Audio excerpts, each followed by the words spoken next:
Welcome back to the shop, my friends. Steve here at SKS Props, and it's once again spooky season, which means it's time for my annual foam pumpkin project. For those that are new to my channel, every year I go to Lowe's, Home Depot, or Michael's, and I pick up some foam pumpkins and I add my own special spin to them. Which means, after you watch this video, go check out the other ones for more Halloween decor ideas. For this year's pumpkin, I decided to make a little tiny spider pumpkin. This guy is made out of a 5-inch pumpkin from Michael's, as well as some wire, some jute, some glass eyes, and of course some HD foam and foam clay. So I want to show you what it takes to put this little spider together. Let's go ahead and get started. Like I had mentioned in the beginning, this is one of the 5-inch pumpkins available at Michael's.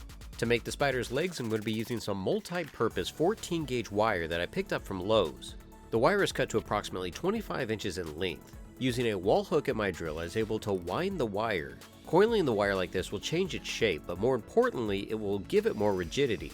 Now the loops at the top are still pretty big, so I was able to take some pliers and make them smaller. I was also able to use a mallet to make the coil as flat as possible. Using a pencil, I could mark the placement of the legs on the bottom of the pumpkin. Small pilot holes for each one of the legs is then drilled out. This will give me a point to insert a screw without running the risk of ruining the surface. Once the screw had been about 3/4 of the way inserted into the pumpkin, I could then add a little bit of the Bob Smith superglue before screwing it in the rest of the way.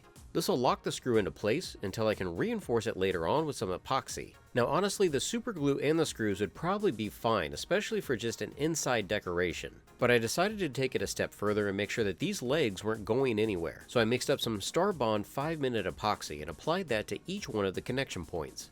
Using a permanent marker, I could mark about 4 inches away from the pumpkin's surface. That way the bend at each one of these legs is going to be at the same length. After all the legs have the initial bend, I could then go through with my marker and mark an additional 4 inches down. The legs could then be repositioned so they don't all look the same. That way it could give it a little more character. For my spider's eyes, I'm going to be using some half-round flat-back clear glass domes, and I will have links to these down in the description section. The glass domes are then hot glued onto some glossy cardboard. And the nice thing about using cardboard is that it can easily be trimmed away using some scissors. I mark placement for the eyes on the pumpkin with a pencil, and then using a Forstner bit, I'm able to remove some of the pumpkin's outer skin, but not go all the way through. This will give me a shallow depression that the eyes can fit into.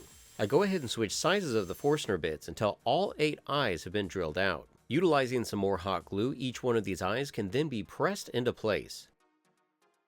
Now because my spider is a pumpkin, I would like his legs to look like vines. So I start by using my hobby knife to cut some wavy strips out of some 2mm foam. To attach these, I start by supergluing one end to the base of each leg, and then I'll wrap them in a spiral fashion around the wire making up his leg. Now at this point, this is just a first pass. Multiple layers of foam and foam clay are going to be applied to build them up.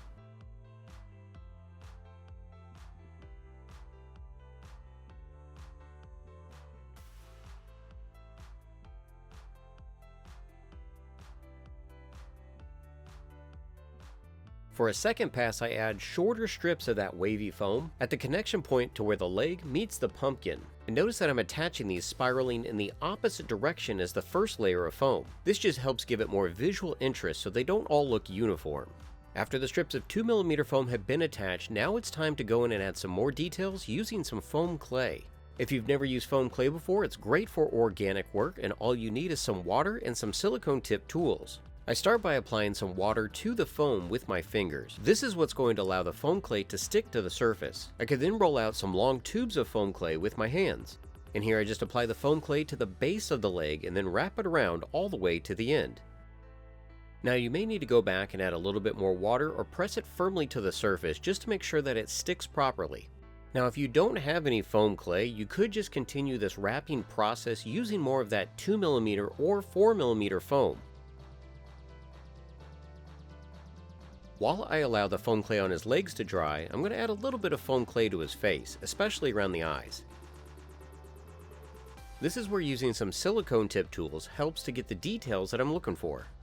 Now I'd like for the surface of my pumpkin not to be completely smooth, so I go in with little bits of foam clay here and there, pulling it, stretching it, and webbing it out across the pumpkin's surface.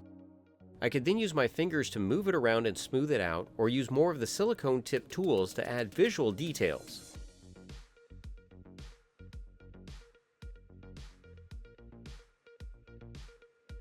To give it a little more character, I also ball up some foam clay and press that onto the surface to look like little warts. Again, note though that I am putting water down on the surface and using water to help smooth it out. Now it's time to make the chaliceae, or the mandibles for his mouth. These will be made out of some stacked pieces of 10mm foam. Now because I'm building this as I go, I have to draw out my own templates. So I make approximately the size that I want, but the nice thing about foam is that I can always change that if I don't like how it looks. So after gluing 3 pieces of foam together to get the thickness that I'd like, I could then cut the shape out and refine it using my rotary tool. So after a light heat treatment, I can then attach these to the front of the pumpkin. But of course it's not flat, so I do need to remove a little bit of foam from the back side. This will give me the correct shape, so they'll sit at the front of the pumpkin the way they should. And this is where I saw the fangs and I thought they were a little bit too big. So using a knife I could easily remove them, and there's no point in remaking them, so I just cut them down and made them shorter. And let's be honest here, the little fangs look way better. With these parts attached, I can now go back with some more foam clay and really start to incorporate it into his face. More tubes of the foam clay were pressed into place, and then silicone tip tools were used to smooth them out and give them some refined details.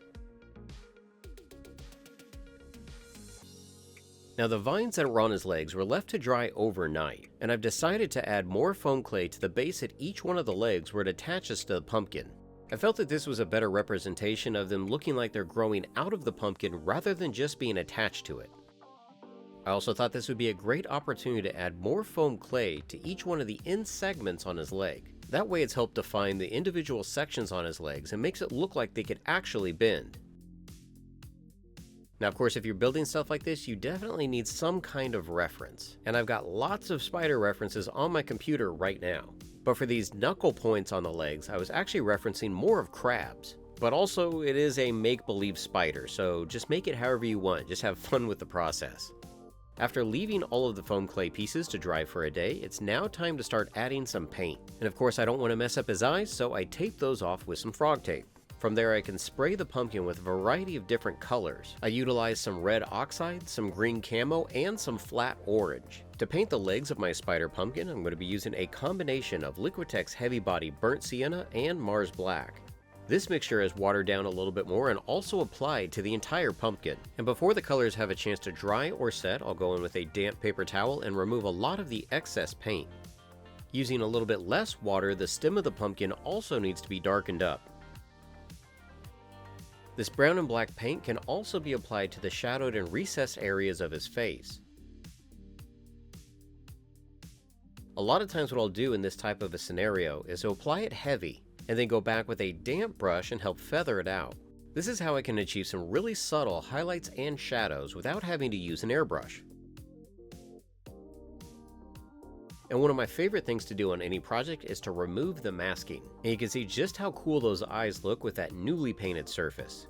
Now because my masking was not 100%, I do need to touch it up. For any paint that got on the glass, I could easily use a hobby knife and scrape it off. And for any of the foam sections, I could go in with a detail brush and my paint mixture and clean it up around the eyes.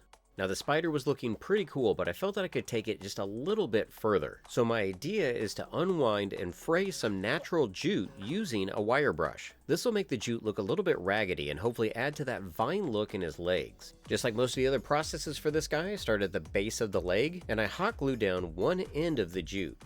Then I could wrap it around the leg, hot gluing it in a couple of different key locations to make sure that it wouldn't unravel or detach. And when I'm attaching the jute, I'm trying to match the foam clay rolls that I had applied earlier. I ended up doing 2 strands of jute on each leg at different lengths. That way the frayed end of the jute would stick out at different spots. And of course this is just what I'm doing on my particular project. You don't have to add any of the jute at all. In fact, I bet a lot of people out there can see a project like this and then make it their own. And if you are doing that, be sure to tag me on Twitter and Instagram so I can see your creations. Now while I was using the wire brush to tease it out, I had a lot of little bits that were coming off, and I still wanted to use those in this build, so I figured it'd be a great opportunity to use them up around his face and at the base of his legs. Now with this process, I'm just using the hot glue and attaching more of the twine than I need. After the hot glue had cooled, I can then go back with some scissors and tidy it up. And like I had mentioned earlier, I added the strands to the base of each one of his legs as well.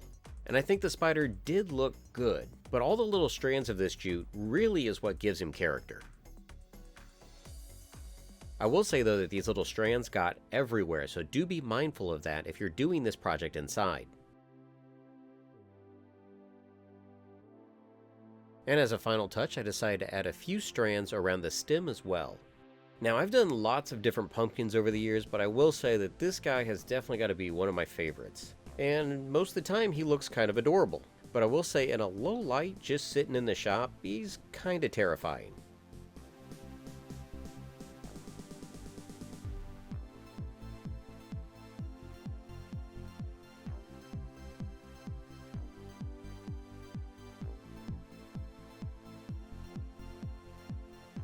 So hopefully this tutorial was inspiring and you can make your own special little spider pumpkin or any of the other pumpkin builds that are on my channel. Be sure to go check those out. And if you are building any of my builds or utilizing some HD foam, be sure to tag me at SKSProps on Twitter and Instagram because I love seeing your creations. Until next time, build your best with the best. HD foam.